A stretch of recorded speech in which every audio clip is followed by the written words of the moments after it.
Morning student. हमने अपने अगले वीडियो में हमारा जो अभ्यास था उसमें हमने प्रश्नों के उत्तर, फिर सही शब्द का प्रयोग, ऐसे अभ्यासक्रम में हमने किया था। अब हमारा स्वाध्याय में भी हमने जो पहला प्रश्न उसकी कहानी थी, उसके ढांचे पर से हमने उसकी कहानी भी पढ़ी थी। अब सबको मैंने लिखने के लिए कहा था, लिखिए अब सबने। अब हमारा दूसरा प्रश्न है कि नीचे दिए गए प्रश्नों के उत्तर लिखिए। पहला प्रश्न है, मैंने यहाँ पर प्रश्न नहीं लिखे, सिर्फ उसके उत्तर ही लिखे हैं। पहला प्रश्न है कि रात को कुत्ता पड़ाव की रखवाली कैसे करता था। रात को कुत्ता पड़ाव की रखवाली कैसे करता था, तो उसका उत्तर है कुत्ता बहुत वफादार था। रात को वह सावधान रहकर पड़ाव की रखवाली करता था। अगर चोर लुटेरे पड़ाव की तरफ आते दिखाई देते तो कुत्ता भौंक भौंक कर उन्हें दूर भगा देता था। कैसे रखवाली करता था, तो कुत्ता बहुत ही वफादार था। रात को वह सावधान रहकर पड़ाव की रखवाली करता था। और अगर कोई चोर लुटेरे पड़ाव की तरफ आते दिखाई देते तो कुत्ता है वह भौंक भौंक कर उन्हें दूर भगा देता था। हमारा दूसरा प्रश्न है, सेठ ने बंजारे के साथ कौन सी शर्त रखी थी। सेठ ने बंजारे के साथ कौन सी शर्त रखी थी, तो बंजारा सेठ के पास उधार रुपये लेने के लिए आया था, परंतु रुपये के बदले में गिरवी रखने के लिए उसके पास कुछ नहीं था, क्योंकि बंजारा का सब कुछ उसका लुट चुका था। उसको अपनी जो भी वो माल सामान ले जा रहा था उसमें उसको बहुत ही खोट आई थी, इसके लिए उसके पास गिरवी रखने के लिए कुछ भी नहीं था। तब सेठ ने उससे कुत्ते को जमानत के रूप में रखने के लिए कहा। इस प्रकार सेठ ने बंजारे के आगे रकम के बदले में कुत्ते को गिरवी रखने की शर्त रखी थी कि बंजारे रुपये लेने के लिए आया था, लेकिन उसके पास जमानत के रूप में कुछ नहीं था, सिर्फ एक कुत्ता था। तो सेठ ने वह कुत्ता जमानत के रूप में रखा था, और इसी शर्त से कि जब तुम पैसा मुझे वापस दोगे तो अपना कुत्ता ले जाना। इसी प्रकार कुत्ते को जमानत के रूप में गिरवी रखने की शर्त रखी थी। फिर हमारा तीसरा प्रश्न है कि सेठ ने कुत्ते को क्यों मुक्त कर दिया। सेठ ने कुत्ते को क्यों मुक्त कर दिया, तो हमारा जो अभ्यास में हमें प्रश्न 5 का जो उत्तर लिखा था वही उसका उत्तर है। तो आप लोग वह उत्तर नहीं लिखेंगे तो भी चलेगा, क्योंकि हमने अगले वीडियो में उसका उत्तर और प्रश्न दोनों भी लिखे हैं। चौथा प्रश्न है, इस कहानी से क्या शिक्षा मिलती है। हमें इस कहानी से क्या सीखने को मिलता है, तो यह कहानी से हमें यह शिक्षा मिलती है कि कोई भी काम जल्दबाजी में नहीं करना चाहिए। कोई भी काम हमें जल्दबाजी में नहीं करना चाहिए। सोच समझ कर ही कोई निर्णय लेना चाहिए। पूरा सोचना समझना बात को, और तभी हमें कुछ निर्णय लेना चाहिए। जल्दबाजी में काम करने पर बाद में लाखा बंजारा की तरह पछताना पड़ता है। अगर हम कोई भी काम जल्दबाजी में कर ले और कोई भी निर्णय ऐसे ही हम सोच समझ के बिना ही ले ले तो हमें बाद में पछताने के अलावा हमारे पास कुछ रास्ता नहीं रहता, हमें पछताना ही पड़ता है। तो इस कहानी से हमें यह सीख मिलती है कि हमें कोई भी काम है वो जल्दबाजी में नहीं करना चाहिए। हमारा तीसरा प्रश्न है कि नीचे दिए गए वाक्यों में रेखांकित शब्द का लिंग परिवर्तन करके वाक्य फिर से लिखिए। हमें जो भी वाक्य दिया गया है उसका हमें लिंग परिवर्तन करना है। स्त्रीलिंग हो तो पुल्लिंग करना है और पुल्लिंग में से स्त्रीलिंग करना है। तो इसका वाक्य प्रयोग फिर से हमें करना है। तो आइए हम लोग देखते हैं कि ये लिंग परिवर्तन।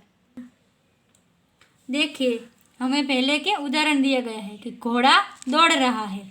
घोड़ा दौड़ रहा है, तो एक घोड़ा जो है वह पुल्लिंग है, उसमें से हमें इसका लिंग परिवर्तन यानी कि स्त्रीलिंग करना है। तो घोड़ा का क्या हुआ, घोड़ी। तो घोड़ी दौड़ रही है, घोड़ी दौड़ रही है। अब हमारा पहला है कि सेठ ने कहा रुपये तो मैं दे दूंगा। सेठ ने कहा रुपये तो मैं दे दूंगा, तो सेठ की जगह उसका लिंग परिवर्तन करना है। तो सेठ की जगह क्या होगा, सेठानी। तो उसका वाक्य क्या होगा कि सेठानी ने कहा कि रुपये तो मैं दे दूंगी। सेठानी ने कहा रुपये तो मैं दे दूंगी। अब सेठ की जगह आपको लिखना है सेठानी। क्या लिखना है, सेठानी। यह हमारा लिंग परिवर्तन हुआ। फिर आपको वाक्य फिर से लिखना है। दूसरा है, बंजारे को बहुत दुख हुआ। बंजारे को बहुत दुख हुआ। बंजारे की जगह क्या लिखना है, बंजारीन। उसका क्या होगा, बंजारीन। तो लिखिए बंजारीन को बहुत दुख हुआ। बंजारीन को बहुत दुख हुआ। फिर ये ऊँट की पीठ पर सामान लदा है। ऊँट की जगह हमें उसका लिंग परिवर्तन कहा है, तो ऊँट की जगह क्या होगा? ऊँटनी। क्या होगा? ऊँटनी। तो आप लिखिए ऊँटनी की पीठ पर सामान लदा है। ऊँटनी की पीठ पर सामान लदा है। मैदान में लड़का खेल रहा है।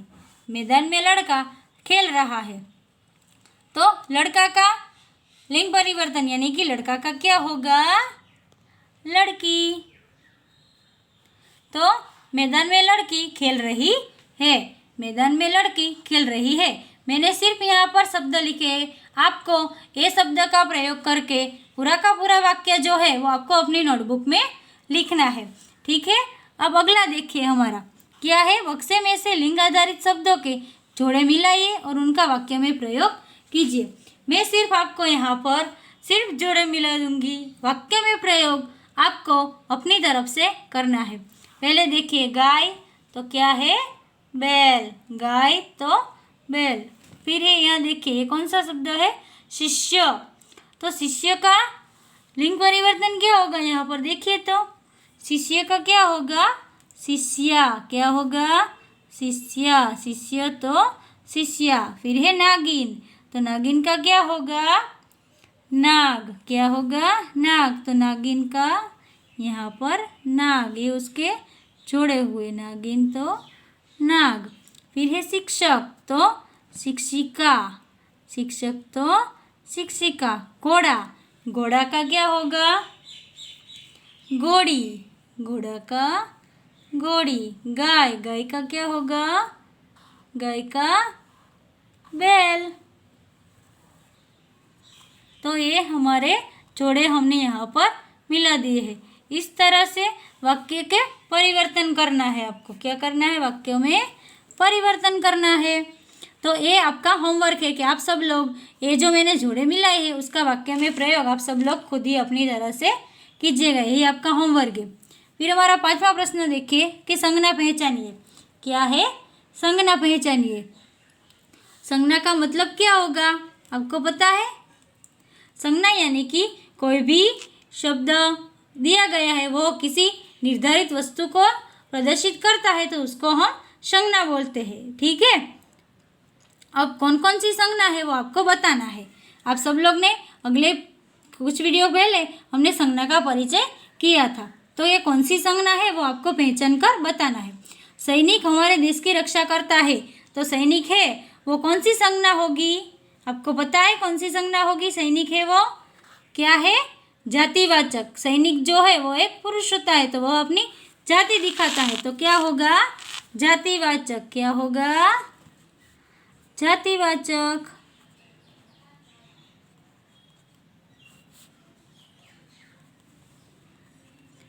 ये जातिवाचक संज्ञा हुई। दूसरा है हमें देश की प्रगति के बारे में सोचना चाहिए। तो देश जो है वो बताता है देश, यानी देश भी एक क्या हुआ? जाति हुई। तो ये भी है जातिवाचक संज्ञा।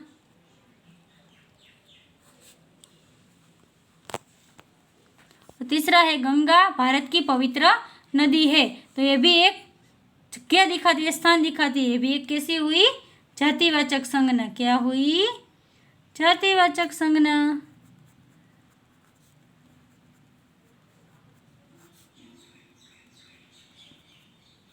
तो ये तीनों के तीनों है वो एक जातिवाचक संज्ञा के रूप में है। तो आपको अपनी नोटबुक में ये जो सारी है, ये जो वाक्य में प्रयोग है जो मैंने यहाँ पर आपको चौथे प्रश्न में बताया था, वो वाक्य में प्रयोग जो है वो आपको अपनी नोटबुक में लिखना है। यही आपका होमवर्क है। Thank you.